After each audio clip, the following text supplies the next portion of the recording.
Welcome back.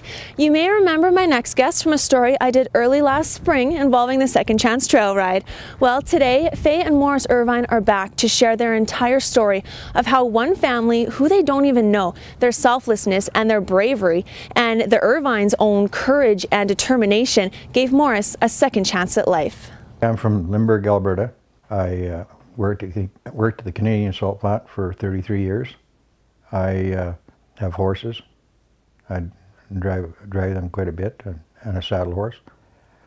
I also do a lot of fishing, and I enjoy my grandchildren, and I have 6 children, 23 grandchildren, and 4 great. I had a double lung transplant on March 13th, 2011. I had pneumonia several times during my lifetime, and plus I smoked, and I got so that I needed oxygen, and as time went on I had bronchitis several times, and it just kept getting worse, and they told me that I needed a lung transplant. So how long was the time period for you guys between when you found out that Morris needed to have the transplant and when you got the call saying that there were lungs available for him? It was 9 months. I had to take what they called a boot camp for 6 weeks, where they physically get you in shape, which is the greatest thing, because I'd gained so much weight that I had to I had to lose that weight before I could have a lung transplant. And they taught us how to exercise with oxygen and how to reduce our weight, which I reduced 80 pounds. There was a phone call come at 9:30 in the morning, and I answered the phone. First of all, I said, what would the University of Alberta want on a Saturday? And I answered the phone, and she said, I have 2 lungs. And I didn't say nothing. And she asked me, are you there? And I said, yes. We accept these 2 lungs. And I said, yes, I will.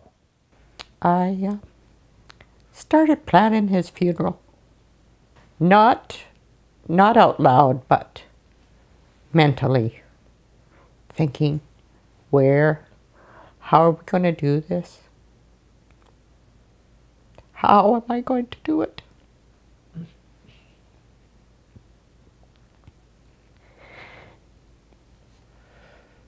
Each one of us is a potential donor, and by signing your donor card and speaking to your family about your wishes, you could save someone's life. A lot of people don't know that this can happen by signing their donor cards, and how many people help out, because I'll help out over 80 people. One person will help 80 people in one way or another, and that's including skin, heart, liver, kidney.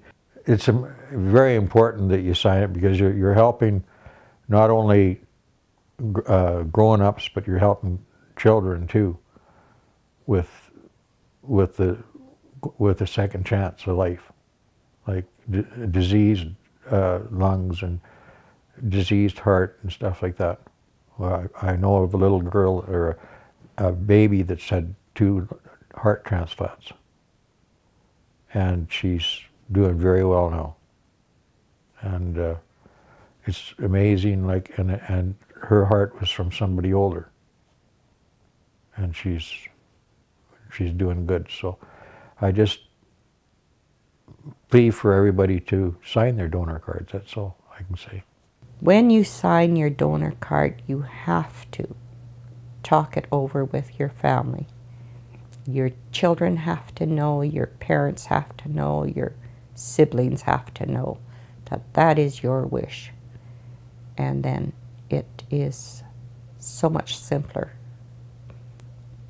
But just signing the card doesn't do too much and sticking it in your wallet.